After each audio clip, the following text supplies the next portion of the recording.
ဒီကလစ်ပတ်တဲ့ထိုးနည်းလေးကိုပြပြပေးပါမယ်ဒီမှာဆိုရင်ဘာတွေပါမလဲဆိုတော့ဝတ်ဆန်လေးပါမယ်ပန်းပွေလေးပါမယ်သရွက်ပါမယ်စတော်ဘယ်ရီအသီးပါမယ်စတော်ဘယ်ရီရဲ့အညာပါမယ်သူတို့ရဲ့ပတ်တန်လေးကိုပြပြပေးပါမယ်ဝတ်ဆန်လေးရဲ့ပတ်တန်ကကြတော့ magic green နဲ့မှာတိုင်ရှည်လေးတိုင်ထိုးပြီးတော့ forming နဲ့ချိန်လိုက်ရပါမယ်ဒီမှာပတ်တန်လေးကကြတော့ MR ဆိုတာ magic green ကိုပြောတယ်တိုင် green ရှင်ပေါ့နော်ကွင်းရှင်ပြီးရင် F ကကြတော့တန်ရှည်ပြောတာပါတန်ရှည်လေးတိုင်ကိုအဲ့ဒီရွှေရှည်ထဲမှာထိုးပေးရမယ်ပြီးရင်ချိတ်တစ်ချစ်ထိုးပြီးတော့ CH ဆိုတာကချင်းကိုပြောတာပါချိတ်တစ်ချစ်ထိုးပြီးတော့ထိုးလိုက်ရင်ဝတ်ဆန်လေးရပါပြီပန်းမွေလေးရမှာကြတော့ magic queen M ဆိုတာ magic queen ပြောတယ်ပြီးရင်သူ့ထဲမှာ X ဆိုတာကတိုင်တူပြောတာပါတိုင်တူစံလိုက်ထိုးပါမယ်တိုင်တူစံလိုက်ထိုးပြီးတဲ့အခါကျရင် celeste နဲ့ချိန်လိုက်ပါမယ် celeste ဆိုတာကရှက်ကောပြောတာပါရှက်ကောနဲ့ချိန်မယ်ပြီးခုထပ်ထိုးမှာက2ရက်တိုင်ရှိထိုးမှာဖြစ်တဲ့အတွက်ကြောင့်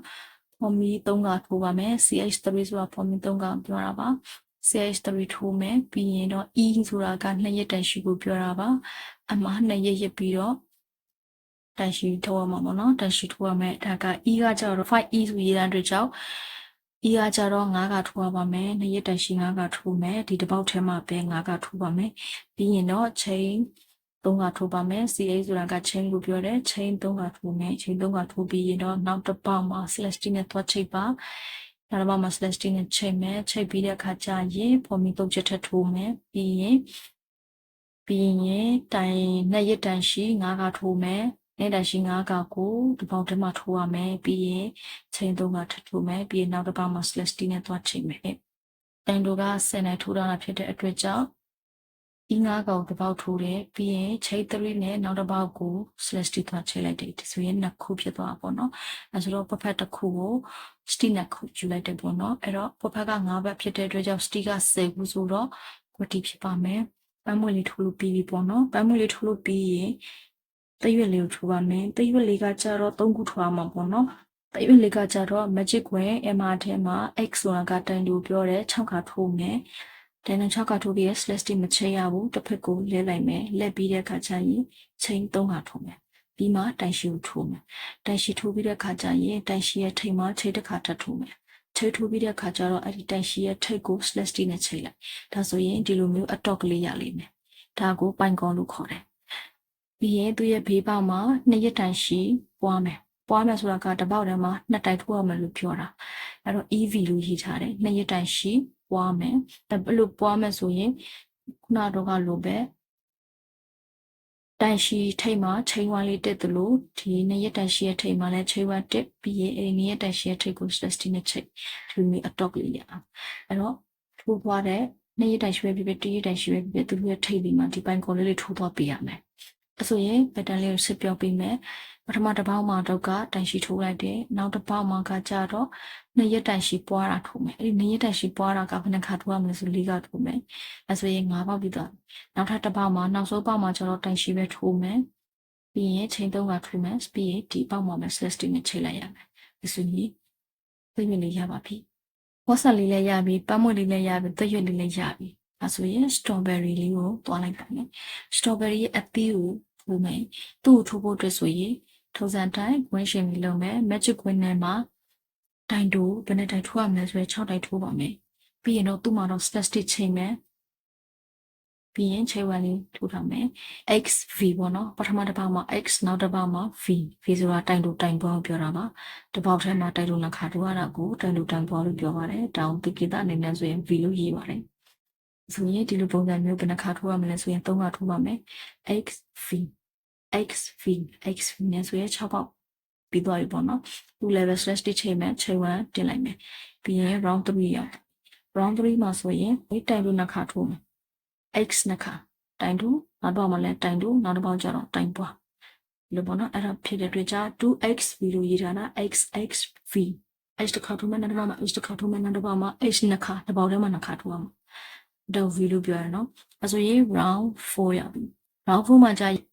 ပထမတစ်ပေါက်မှာ x နောက်တစ်ပေါက်မှာလည်း x နောက်တစ်ပေါက်မှာလည်း x တော့ h က3လုံးနောက်ဆိုတော့ 3x နောက်4ပေါက်မြောက်မှာဆိုရင် v လို့ထိုးပါမယ်နော် v ထိုးပါမယ်တိုင်ပေါ်ထိုးပါမယ်အဲဆိုရင် 3hv ပေါ့ ပြီးတော့နောက်တစ် round မှာကကြတော့ round 5ရပြီပေါ့နော် round 5မှာဆိုရင် 2hv ပထမတစ်ပါးမှာ x နောက်တစ်ပါးမှာ x နောက်တစ်ပါးမှာ v ဒီဖြစ်ပါမယ်နောက်ကကြတော့ round 6မှာကကြတော့ 3hv ဆိုတော့ပထမတစ်ပါးမှာ x နောက်တစ်ပါးမှာ x နောက်တစ်ပါးမှာလည်း x သုံးပါဖြစ်သွားပြီရေနောက်၄ပါးမြောက်မှာ v ဖြစ်သွားမယ်round 7နဲ့8နဲ့ကကြတော့တိုင်လိုလူကြီးပဲပတ်လည်ထိုးရပါမယ်အဲဆိုတော့ round 7နဲ့ round 8ဆိုတော့2 round ပေါ့နော်ရေတွက်က25ခုရှိနေရမှာပေါ့နော်ပြီးတော့ round 9မှာကြတော့တိုင်ရော့ထိုးရပါမယ်တိုင်ရော့ဆန်ကထိုးမယ်ပြီးရင်နောက် round 10မှာကကြတော့တိုင်ရော့6ကထိုးပါမယ်ဆိုရင် strawberry အသေးရပြီပေါ့နော် round 10ကိုမထိုးခင်ဟိုပါပေါ့နော်ဒီအသီးတွေကိုခေါင်းရည်ထပ်ပြီးပေါ့နော်ပြီးတဲ့အခါကျမှနောက်ဆုံး round ထိုးပါ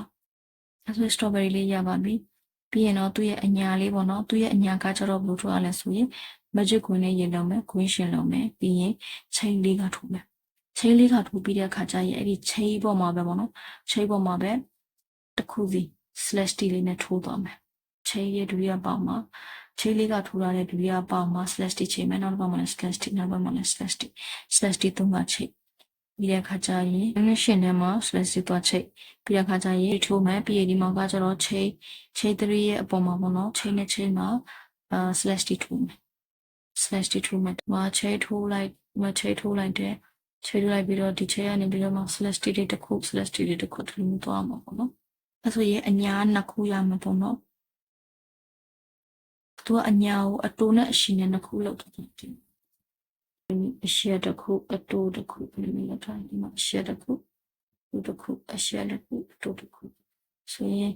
နှစ်ခါလောက်ရမလဲဆိုအလုံး၅ပါပေါ့နော်ဒီစုံနှစ်စုံသုံးစုံလေးစုံ၅စုံပေါ့ဒီပုံစံတိုင်းပဲပေါ့နော်ဒီ magic ring နောက်ဆုံးမှအဲ့ဒီ magic ring ကိုဆွဲစီးလိုက်ပါနောက်ဆုံးမှ magic ring ကိုဆွဲစီးလိုက်ရင်ဒီလိုမျိုးအညာရပြီပေါ့နော်ပြီးရင်အညာထိတ်ကနေပြီးတော့ဟိုမိကကျတော့ဘယ်နှခါသွားမလဲဆိုရင်ဒီမှာထိုးတာ18ခါထိုးတော့ပါတယ်တွဲလောင်းလေးဖြစ်အောင်ပေါ့နော်ပြီးရင်တော့တွဲချုပ်တာကတော့ဘယ်လိုနည်းလဲဆိုရင်ဒီမှာအသီးထိုးတယ်ဒီအသီးနဲ့ဒီအညာနဲ့တချို့လည်းကော်ကန်တယ်မမေကတော့ဒီမှာအချီနဲ့ထိုးထားတယ်ပေါ့နော်အချီနဲ့ထိုးထားတယ်ဒီအညာကကျတော့ဘယ်ကနေထွက်လာလဲဆိုရင်ဒီအညာပေါ်မှာချီထိုးအနေပဲထိုးပြီးတော့ဒီမှာဖော်မိတက်လိုက်တာဆိုတော့သူနဲ့တွဲရင်ပါဒီအလေးတွေကကျတော့ဒီချီထိုးအနေမှာယူရအနေလောက်ထားတာဒီမှာပြန်တွဲတာကကျတော့ဘယ်လိုမျိုးတွဲလဲဆိုရင်ဒီပန်းပေါ်မှာဒီအရွက်လာကတ်တယ်ပြီးဒီဘက်ကတ်တယ်ဒီဘက်ကကလိုက်တယ်ပြီးမှနောက်ဆုံးမှဒီပန်းဘက်ကဒီအရွက်ပေါ်မှာကတ်လိုက်တာဟုတ်ရတော့ပါပြီ